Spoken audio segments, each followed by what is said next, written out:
Hi, I'm Jari Käkelä from University of Helsinki, and in this presentation I'll examine the troubled coexistence of ecological concerns and frontier expansionism in Golden Age science fiction. Now, my focus here is on some of Isaac Asimov's and Robert Heinlein's 1940s and 1950s works, although they may not be the obvious choices for ecological themes. And indeed, you can find more overt ecological themes in something like George R. Stewart's The Earth Abides from 1949, where you have basically a story of the fall of civilization from a deadly disease and the rise of a simpler culture in its stead. The protagonist there is even an ecologist. Now, Stewart's story is about a return to nature, though, and he steers away from a Golden Age engineering right from the start. Overall, though, while a certain ecological awareness has long been part of science fiction, what authors do with this is often not in line with environmental concerns. The idea of world building is central in science fiction, though, both metaphorically and literally, and terraforming is in the background of most science fiction that focuses on space exploration and expansion of human civilization onto new planets. But Golden Age science fiction often bypasses the ecological issues of something like terraforming, even at best taking a very anthropocentric engineering point of view on the topic. This is manifested in the focus on hard sciences and technological solutions by individual heroes that you get frequently in these stories. Even in more thoughtful renditions of the theme, it's often tied to American frontier mythology, which bypasses ecological concerns. Now, I'll take a look at these things in Asimov's and Heinlein's work as they vary from more direct frontier notions and ecological themes to more metaphorical representations of the idea. I'll start with Heinlein's juvenile Farmer in the Sky from 1950, which offers one of the clearest takes on pioneering settlement on the frontier and ecological themes connected to it. Maybe due to its intended young adult audience, Farmer in the Sky is more direct with themes that Heinlein tackles in more satirical ways in his future history stories. Its adolescent protagonist becomes a member of Eagle Scouts on Ganymede, providing for direct discussions of his terraforming theory homework. He says, "Ecology is the most involved subject I ever tackled. The trouble with ecology is that you never know where to start because everything affects everything else. An unseasonal freeze in Texas can affect the price of breakfast in Alaska, and that can affect the salmon catch, and that can affect something else." In a way, this is not a bad understanding of how ecological systems work, but the focus is completely anthropocentric here.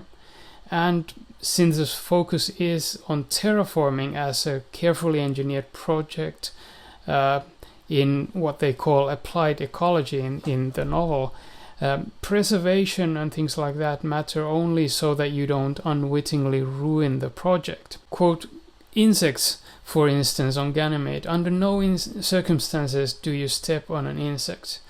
There were no insects on Ganymede when men first landed there. Any insects there now are there because the Bionomics Board planned it that way and the chief ecologist okayed the invasion. He wants that insect to stay right where it is, doing whatever it is that insects do. He wants it to wax and grow fat and raise lots of little insects."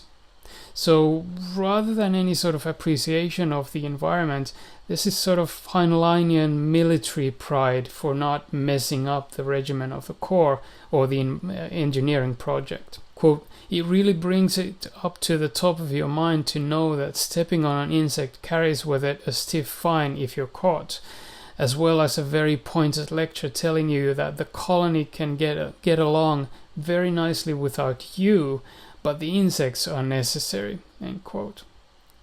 So this is basically instrumentalizing ecology. Insects or earthworms are, quote, "worth their weight in uranium only because of their instrumental value for the colony." And The Farmer in the Sky also capitalizes on the American national mythology of colonial past and settler stories that people would learn at school and so on. You have a ship called Mayflower, you talk about Plymouth Rock and compare the situation to American settlement and so on. With Asimov's work, the frontier ecology and its impact tends to be more metaphorical, and we rarely hear directly of the process of pioneer settlements. In keeping with Asimov's conceptualizations of social science fiction, his space frontier expansion is always more about societal movements. One of the few more direct takes is the short story The Martian Way from 1952, where Asimov examines environments through quite a direct frontier analogy.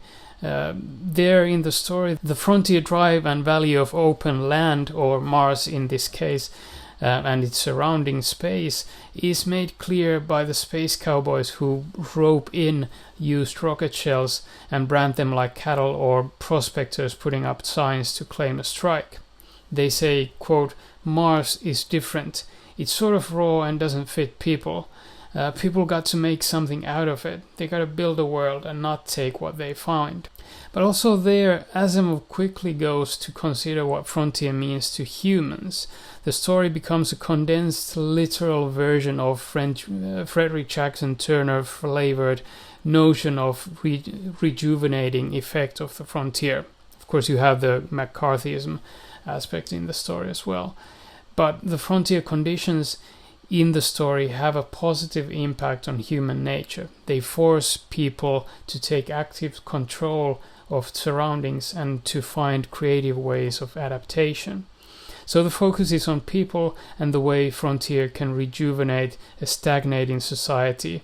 And all that aligns with a general kind of golden age instrumentalization of frontier and nature. Now, ecological repercussions of changing the environment, anything like that, doesn't really factor in these stories. Asimov did also write a story like The Green Patches from 1950, which does make use of the kind of idea of connectedness of ecological processes. But the story becomes quickly the sort of initial version of the kind of Gaia hypothesis-inspired planetary consciousness idea that Asimov takes much further in his 1980s novels. The pragmatic pattern of Turner's frontier thesis is even more central in Asimov's robot novels, The Caves of Steel from 1954 and The Naked Sun from 1957. The notion of frontier as a safety valve then develops even further in his 1980s novels. As a result, Asimov's robot novels are still very much fixated on continuous growth as the only feasible way for survival of humankind. In Caves of Steel, the nature is separated from humans also by necessity. Quote, "Efficiency had been forced on Earth with increasing population. The city was a culmination of man's mastery over the environment. Outside was the wilderness, the open sky that few men could face." End quote. In Caves of Steel, on Earth, there's this movement called medievalism. These are people who are nostalgic for living on the open surface of the planet. They want to return to a simpler past, which sounds like a return to nature through local farming and smaller scale societies on Earth. But this thing that could be taken as a more feasible ecological solution in a situation that's clearly an overpopulated Earth, in Caves of Steel, this is actually rejected by the protagonist as a blind alley. The medievalists are ready to acknowledge the limits of growth, to some extent at least. They say, quote, "If we got to, we'll cut our population little by little," but the protagonists in this story see this as moving, quote, "backward to an impossible past," end quote, and they rather see expansion as the only viable method of continuing development. The character of Elijah Bailey says, quote, "Why not move forward? Don't cut Earth's population. Use it for export. Go back to the soil, but go back to the soil of other planets. Colonize." Asimov's series in this way bases heavily on the Turnerian notion that humankind must keep expanding or stagnate and perish. his fiction never really problematizes the notion, and even the Gaia hypothesis inspired 1980s additions to the Foundation series become these added cycles of expansionism rather than anything that would be about finding any true ecological balance, because it's an engineering project by the robots basically. Now, Heinlein's Future History series does offer some more ironic takes on the notion, if not on ecological understanding, at least on taking the romanticized frontier myth as reality. You have ironic responses to the national mythology, as in the story Coventry from 1940, which also centers on individuals' heroic self-discovery at the frontier. The protagonist there is David McKinnon. He's a naive would-be frontier hero who's exiled into the Coventry, this outland frontier outside the organized society. And McKinnon is in the stories heavily satirized for his romanticized notions of manly frontier life and things like that, and his actual inability to survive when he ends up in the actual frontier. Quote, "Nowhere in the romantic literature of 19th and 20th centuries had there been a warning that when firing a gun heavy enough to drop a man in his tracks, it is well not to hold the right hand so that the recoil will cause right thumb and thumbnail to strike the mouth." End quote. And he also discovers that the peaceful frontier anarchy that he was expecting is really more of a dystopia where he is quickly stripped of his possessions and jailed. However, in the story, in the end, he redeems himself by aiding the good guys, and his naive idealization of frontier masculinity is sort of cured as he turns this into aiming for a more pragmatic kind of Heinleinian military glory that would qualify him to be taken more seriously. Finally, the most metaphorical reflection of frontier notion is in Asimov's work in the Foundation series.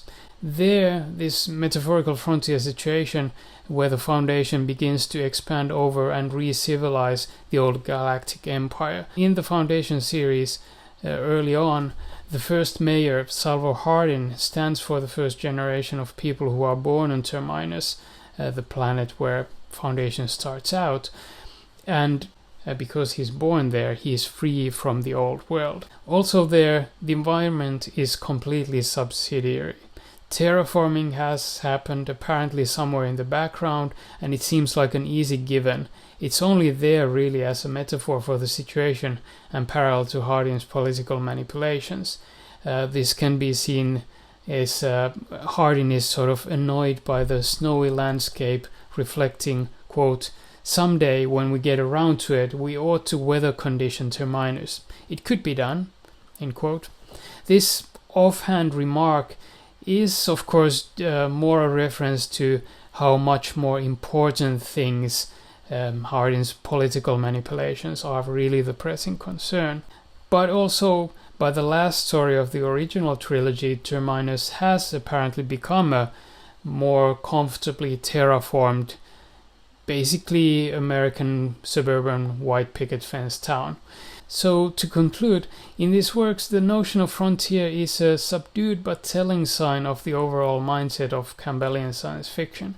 There's a certain level of understanding of ecological systems, especially in Heinlein's work, but this understanding is overshadowed by highly anthropocentric focus, where survival turns into expansion through frontier improvement of humankind. And this happens frequently.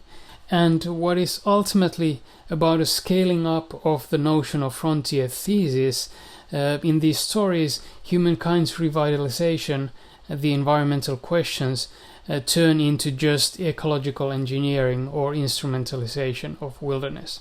Thank you.